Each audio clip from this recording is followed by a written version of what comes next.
This is my podcast where I deep dive into matters surrounding HR tech and the future of work.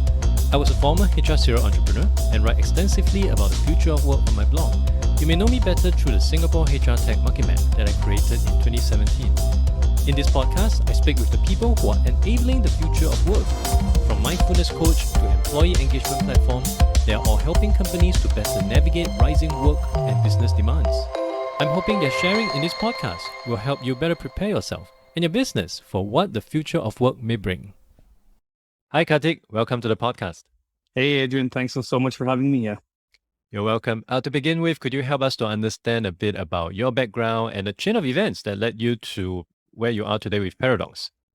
Sure. So my name is Kartik. I lead the business for Paradox for Asia Pacific based in Singapore. Chain of events, I've been in the HR tech industry for a very long time. I'm not going to say how long, it'll just reveal my age. But look, I've always been passionate about technology and the impact of technology in the overall HR function environment. And I've worked with organizations pretty large globally. And so when this opportunity came about, where organizations are trying to make a significant impact on what does it mean from a candidate's perspective before they even become your employee, and how do you look at technology to assist companies to make that process smooth, to make that process intuitive. Paradox was something that I've kept an eye on, and it just happened that stars aligned, and here I am running and growing the business in Singapore. So I know this conversation is really to hear more stories from your side, but I do understand we have to begin by helping everyone to understand who is Olivia. Sure. So look, I think before we even go to who's Olivia, we believe as an organization that, and if you get the people thing, you can build teams that change the world. And I think the late Steve Jobs said it perfectly quite a few years ago, that the number one driver for long-term shareholder value has always been talent. And so if talent is that important, why are people spending so much time, so much energy in doing things that are repetitive, doing things that are manual? And with technology all around us, the whole concept of what we call conversational assistive intelligence, be it your Alexa, your Google Assist, your Netflix, your Spotify, technology that you and I, Adrian, use on a daily basis. It's all around us. So why not talent acquisition team spending so much time in all of these manual processes? And that's where Olivia comes to play. She is not a chatbot, first and foremost. She is what we call a conversational assistive intelligence persona. And we call her personas because she is your 24/7 concierge for candidates. She's always on as a partner to help candidates, hiring managers, recruitment organizations to do things that are very manual. And so she's there to help talent acquisition teams, HR teams, to help them remove all of the manual processes so that you as an organization do what you do best, is connect with people, build a relationship with people. So that's who Olivia is. She is, again, not a chatbot. And why the name Olivia? Is there a story behind it? There is a very interesting story behind that. Olivia well, when we first started the company, our founder, Aaron, he's surrounded by this person, Olivia. And so the whole idea of figuring out what do we call our conversational assistant, and we didn't want to give it a robotic name or a recruiting chatbot, etc. So as Aaron, our CEO, went about figuring out what the name needs to look like or who this person needs to, he didn't look any further than his actually then girlfriend now, who is also actually named Olivia. So Olivia is actually the wife of our founder, CEO, Aaron, and she likes the limelight. When we have HR conferences, she wears the Olivia t-shirt. People literally queue up to get a signature and autograph of the real Olivia. So it just worked out. So yeah, that's the genesis of the name Olivia. And she wouldn't need a name tag. That's true. She doesn't need a name tag, right? This actually reminds me of a story. I have a friend who used to work with a gaming company, and the gaming company provided hardware. So every time they come up with new hardware, they needed a project name. And the project name would be the girlfriends of the CEO. And because he's such a playboy, so they constantly have different name to use because they just keep going on and on. So back to what you were saying earlier on about the kind of inefficiency that talent acquisition or companies are putting candidates through. Why do you think that's the case? Why do you think until today we are still hearing about companies making candidates jump through hoops? And this again reminded me of another story. I put up a post about this. There's a guy in US, I think Mike Conley is his name. He actually completed like 3 to 4 rounds of interview and he did a check with the recruitment team. So how many more rounds to go? Oh, I think maybe around another 4 to 6 rounds. And at that point in time, he decided to drop it. He put out a post on LinkedIn and it went viral because almost everyone out there that agreed with him had been through some form of that kind of experience. And this is just one kind of experience that candidates are receiving. So in your case, why do you think this is still happening? Yeah, I think there are a few reasons. So first of all, I've always felt the HR organization of function in general has done a pretty decent job in removing silos here today. They used to be very structured as a, say a payroll organization, a learning organization, a performance organization, a talent acquisition organization. So over the years, obviously they've done a good job in bringing these different silos together. And then on top of that, with the advent of different technologies, whether it was RPA, AI, machine learning, etc., the HR organization also looked at these technologies and said, okay, where is the maximum impact for me with regards to all of my functions and operations and processes? So they've done a pretty good job when you look at payroll and putting RPA in that. So the COVID pandemic has also accelerated the whole digitization of learning and performance. So I've always felt that talent acquisition has been the last bastion. They've been the last phase of anything to do with technology. And so it's always been left to companies to say, okay, we'll get to that stage when we get to that stage. But I think as you look at just our example in Singapore, we are almost at pre-pandemic levels as it comes to unemployment. Candidates have a lot of options and they want to only work for a company that treats them right. And on the other side, I think it's also some misconceptions that play a part, which is, only humans should communicate with candidates, which I think is one of the biggest misconceptions because we as humans use, like I said, different assistive technologies all around ourselves on a daily basis. So why is the notion that only humans should communicate with candidates still prevalent within organizations? The other misconception is that using technology for talent acquisition is only for high volume, which is, I'm trying to hire, professional services people or hire high volume people in, say, a restaurant, retail, hospitality. It's not true. Today, candidates want to be treated the way they look and consume your brand on a daily basis. And I think thirdly is, the misconception that candidates don't like artificial intelligence or system intelligence technologies. In fact, we know from data, from Paradox's data, that 58% of candidates who actually interact with the company's brand do not even get any communication throughout the process. They wait, or they apply for a job, they wait and they wait. They don't know what the standards are. They don't know what's the update. They don't even know if they're getting rejected.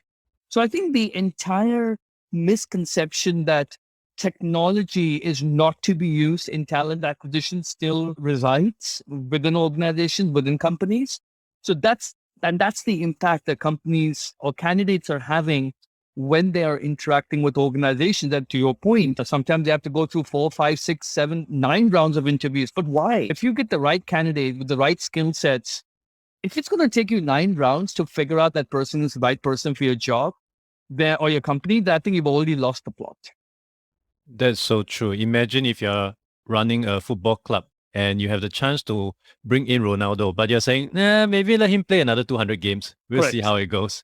Correct. It just doesn't make sense. But for many people, including myself, when I go and if I have some banking requirements, where some insurance matters, honestly, I would much prefer to deal with the chatbot to get my transaction done rather than be put on the line for 30 minutes listening to some music that I hate, just to talk to someone who is just going to take down my information and call me back the next day. And I think that is something that is missing in talent acquisition. But having said that, I think to an extent, when it comes to recruitment, it is much more dynamic than just, oh, I want to get a fee waiver on my credit card, which I hope you could put on your lecturer hat and really give us a bit of education here. You mentioned earlier on that Olivia is a conversational assistant versus the typical chatbot. What's the key difference between these two, and what are the key restrictions and difference? Yeah, no, great question. First of all, as you think about the difference between Olivia and what a chatbot does on a daily basis. So first and foremost, Olivia, if you ever have worked with a chatbot, organizations or people know it's very transactional. Most chatbots have, say, 20 answers that are canned. And if your questions don't think that one of those 20 answers, it kind of spins out of control and doesn't really know what to do. And it keeps asking the same question again and again. So a chatbot, again, very transactional. It's got a specific use with regards to what it wants to do or what the overall process of the organization needs to be when it works with a chatbot. As compared to a conversation assistive intelligence, the big difference is it's an intelligent assistant. It's a technology that gets the work done for you as you think about whatever processes that you want to automate within the organization. So as you think about a chatbot, a conversational assistant, it's also what we call contextual learning, which is over time, the platform gets smarter and starts to learn key trends in the way it starts to respond to candidates. It also uses natural language processing, and which enables it to start becoming smarter over time. I'll give you an example. When COVID hit or went crazy in January of 2020, a lot of organizations figuring out what's the best response when people ask them, the candidates especially ask them about their COVID response policy. And as the pandemic started to spread globally, and then vaccination mandates came, and then stay-at-home notices came, and lockdowns came, candidates were saying, okay, X company, tell me about your overall COVID policy.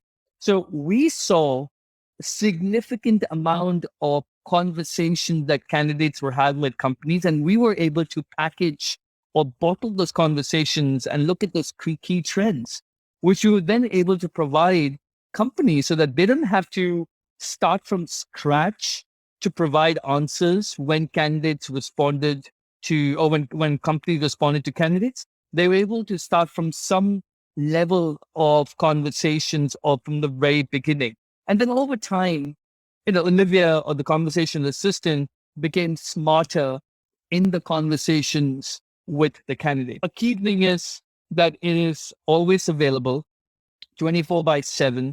It's an omni-channel communication. So it's available through voice, through text, through video, through messaging. It looks at contextual learning and figuring out what the candidates are trying to do when they converse with her. It looks at, like I said, it's an AI-based neural network that analyzes what we call structured and unstructured data to make it a little bit more intelligent and smart when it converses with candidates. I think last but not the least, it is a platform that enables and assists talent acquisition teams end to end from an experience perspective, both internally for recruiters and hiring managers, but also more importantly from a candidate perspective. And talking about it from a candidate perspective, I do understand that for a lot of candidates out there, besides just going through the time that you need to put in for multiple rounds of interview, even the application stage could be quite tricky. I know of platforms that may create such a huge friction that you just have to sit down in front of your computer and go through 30, 40 minutes in order to submit your application through. So are there any other aspect of recruitment that, in fact, you believe are things that technology can play a part in to really reduce that? Have you personally gone through that journey yourself as a candidate and seen those friction firsthand? Yeah, thanks for reminding me of those dark days, my friend. So look, in January of this year, I unfortunately got made redundant from my prior organization for lots of business reasons. And I became a candidate. And I hadn't been a candidate that was looking for a new role. Traditionally, it's always been me being a passive talent and someone's come to look at a specific opportunity that sounded exciting for me. But this was the first time that I was actually an active candidate in the market. For those who know me, I have a very structured, methodical process because finding a job, it's a job itself. So I may have spoken to 45, 50 companies, had an Excel sheet of which industry, who I want to speak to, where am I in the process, et cetera, et cetera. As a candidate, I went through varying degrees of experiences with these companies. To your point, there were companies where the role was great, and I knew some people within the organization, yet I was made to go through, to your point, a 40-minute username, password, create in whatever ATS system they use, went through, 30, 40 questions and answer them, etc. And at some point, you lose interest. So for some organizations, I'm not even interested in doing what I want to do. There were certain organizations where I knew about the company, but really did not know either someone in the organization. So I want to learn about, the culture. What do they stand for? What are some of their business practices, etc. And so when I would reach out to someone to ask those answers, I had to wait for a week, two, before I even get a first response back from them. And then there was some organization, the experience was absolutely phenomenal. And obviously Paradox being one of them, where the conversation that I had with executives, obviously I also had a conversation with Olivia, where she was able to provide me the answers that I was looking for in terms of what is it like to work at the company, etc. So as a candidate, as a company, we need to make it as easy and smooth for candidates as possible. Funnily enough, we're on August 25th, like 2 weeks ago, 1 week ago, I got sorry, we saw your profile, but it did not match what we're looking for. And when I saw that email, I realized that I actually had applied for this job in January or February of this year. So it took them just about 8 months roughly to even figure out that I'm not a good suitable candidate for them. So to answer your second part, there are so many things that technology can start to streamline who the candidate is. If I had the right skills, is there a quicker way for Olivia or whichever conversational AI to screen me and put me through a conversation with either the hiring manager or recruiter? Is there a way for organizations to say, look, let's fast track a candidate. He or she, we know who he or she is. We know them, and by the reputation, the marketplace, we have a role. Can we fast track this candidate through the process within the ecosystem? And the last but not the least, how do we provide our candidates the information that they're looking for without them having to go from pillar to post to find out about the company? So I think there are lots of things that can be done to really hone in on the candidate experience, because at the end of the day, these people will be your employees. The experience they have during the acquisition phase is exactly what they're going to take into your organization when they become your employee.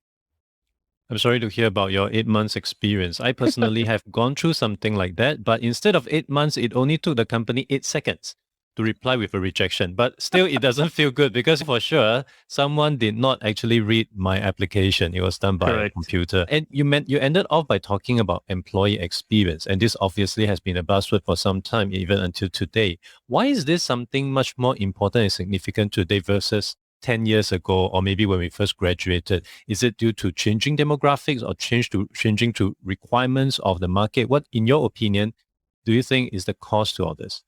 Yeah, look, in my opinion, there are a few things. To your point, there is absolute change in demographics, right? If you look at the World Economic Forum report, they say by 2030, over 70% of our workforce is going to be the millennials. And these are folks who, and I think McKinsey had an interesting article just about a week ago in the demographics of Gen Z and how they consume information, how they want to be treated, how they want to get information, etc. So as you think about this entire shift of the overall demographic, these candidates or these folks are also consumers of our services, our products. And so the line between the consumer who is interacting with a brand versus the candidate who's interacting with our brand, who's also a consumer, it's absolutely blurred. So I think the way my opinion is, as times have changed, candidates want to be treated as consumers, because the cost of switching from a brand to the other is practically today. If I'm banking with X financial institution, and if I have a really bad experience from a consumer's perspective, it literally costs me nothing to move from that bank to another bank. It's all done manually. It's all done digitally through iBanking.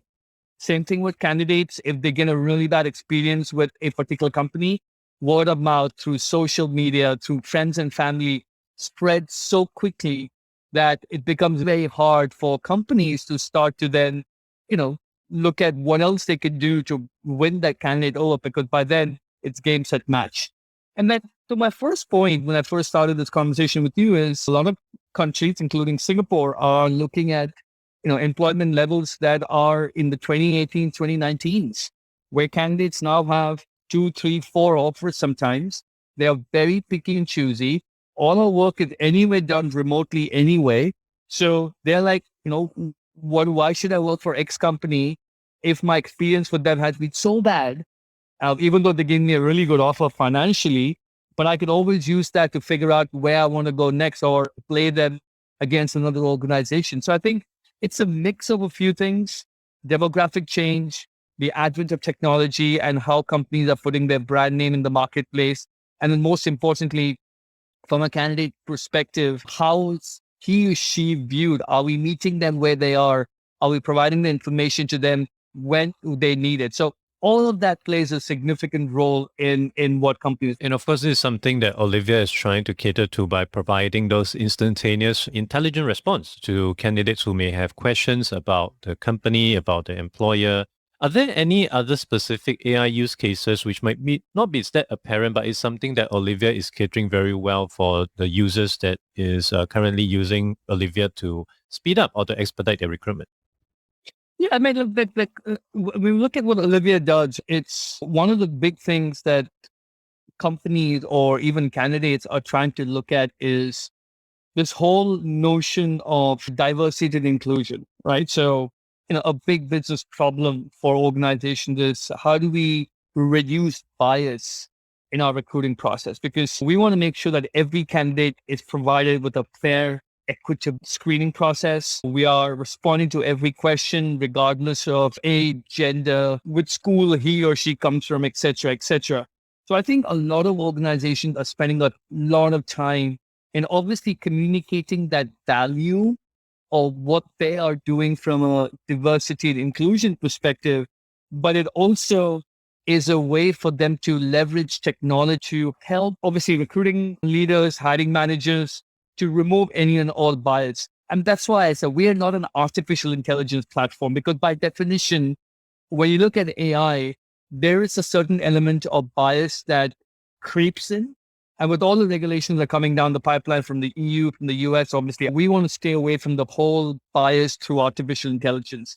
And that's where we are, what we call a conversation assistive intelligence. A lot of organizations are, looking at quality of candidates. So how do you make sure that when you're screening candidates, you at least are looking for the minimum qualifications or what we call a knockout question that are a must-have in a particular role?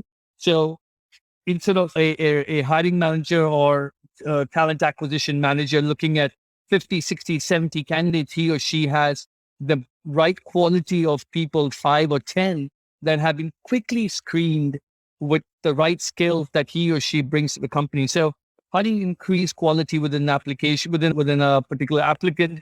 How do you increase confidence within that ecosystem of hiring managers and TA managers from a decision-making perspective, and obviously making sure that how do you increase the quality of hires? So there are lots of varied use cases in terms of how Olivia partners with companies.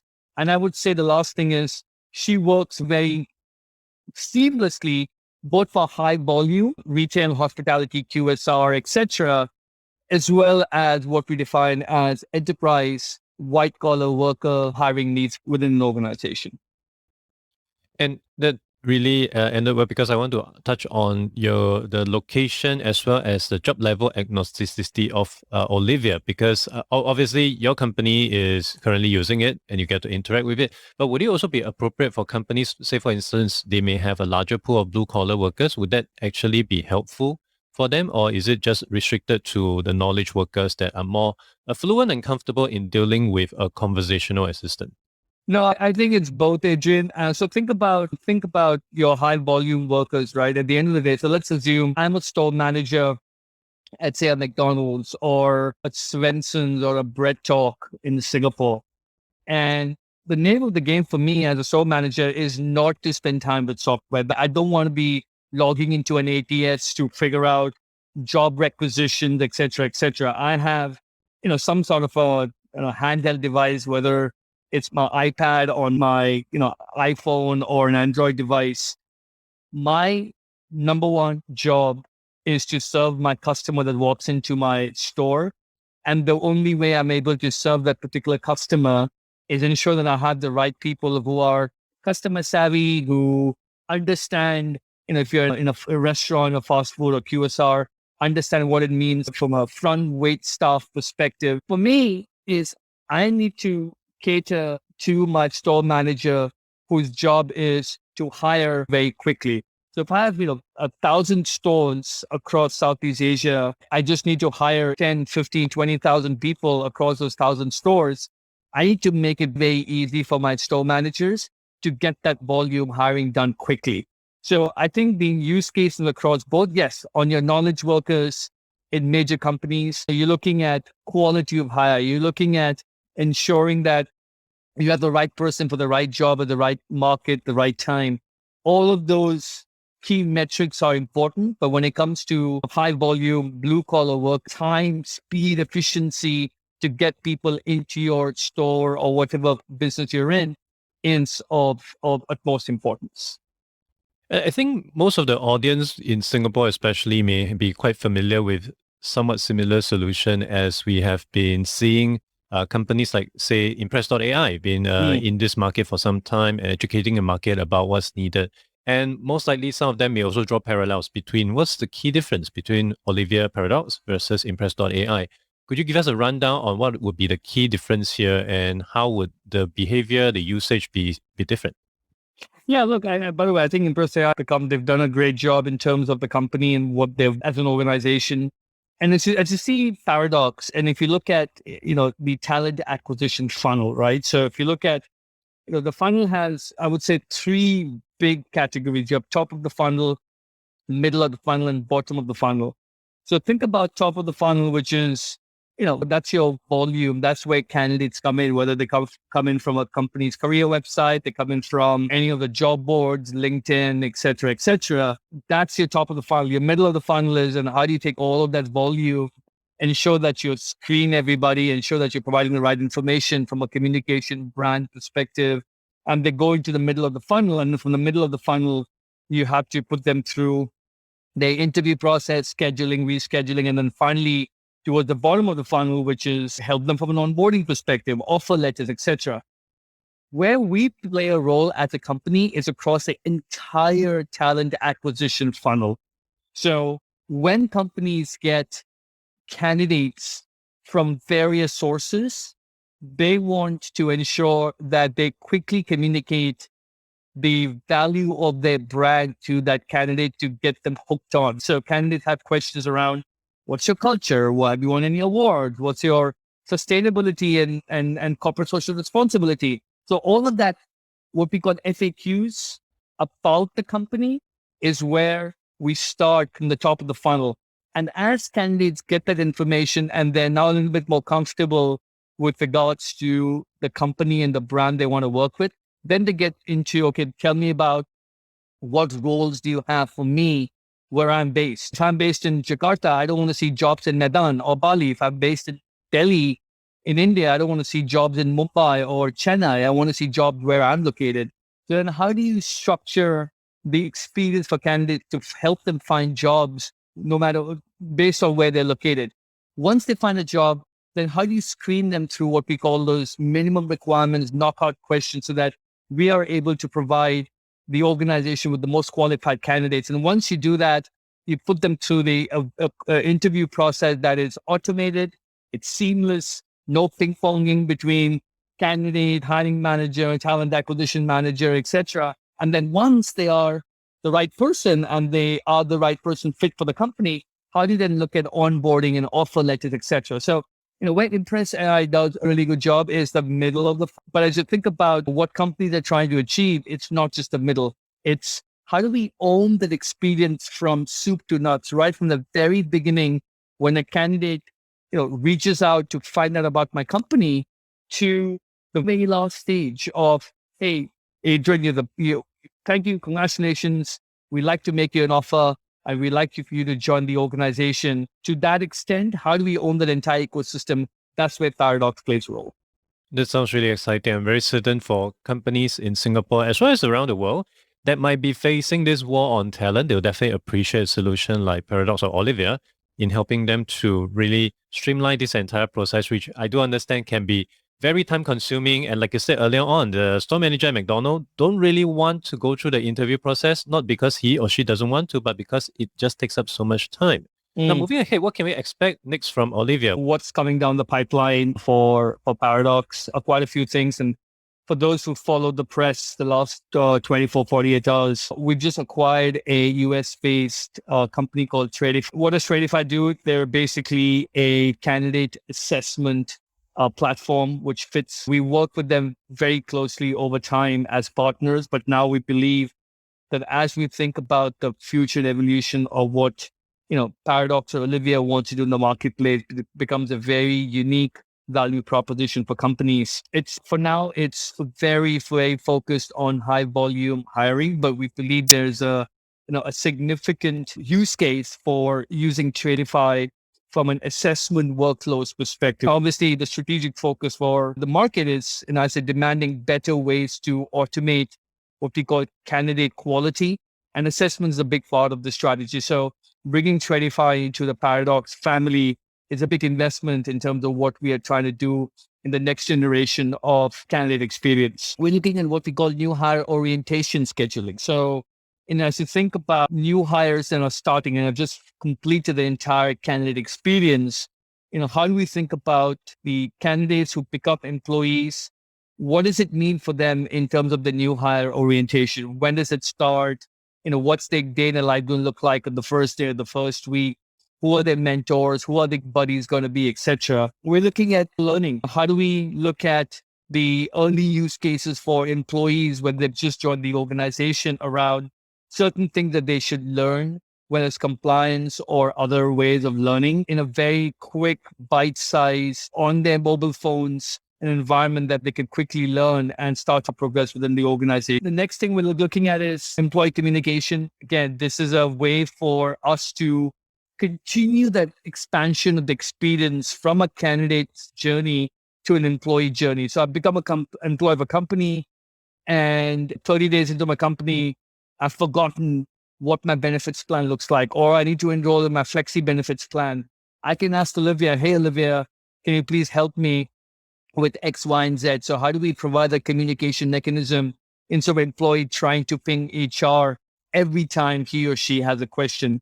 And then last but not the least is micro coaching. So how do we do, pulse checks with our employees on their mobile devices, SMS, WhatsApp, WeChat, etc., and provide that concierge level of service to making sure that our employees are on the right track with regards to their career and what they need from a coaching standpoint. So lots of things coming down the pipeline. Obviously, I have to add, it's a safe harbor statement, which is it's a roadmap, and by definition, things change. So hopefully many of these things will start coming to the marketplace, but we're thinking about expanding the candidate experience to an employee experience long-term. It's definitely really going to be exciting given how end-to-end it's going to be. I would imagine from Olivia becoming more like Iron Man's Jarvis, where it could help you to do almost everything and in terms of your journey as an employee. And I guess it's great to get to know Olivia from the get-go, from the beginning, and throughout your entire experience with the company, Olivia is still there every step of the way. I think that is really the hallmark of great employee experience. So lastly, before we end the call, for people who is interested to find out more about Paradox, where can they go to? Yeah, there are a few ways. Obviously, our website is the first thing, which is paradox.ai. Look, we are a startup within a startup in Asia Pacific. So feel free to reach out to me directly on LinkedIn. My name is Kartik Krishnamurthy. You can WhatsApp me on my mobile phone number, which is on my LinkedIn profile, or even email me, which is also on my LinkedIn profile. Or the best way, go to our website. Olivia is there. Reach out to her. and ask her, you want to learn more about Olivia and what it can do for your organization within your respective regions. And she will reach out to me and we can have a conversation. Awesome. All this will be placed in the show notes.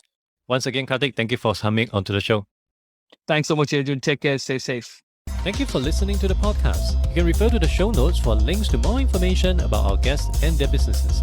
If you enjoyed this podcast, it would be helpful to give a review on iTunes or follow me on Spotify.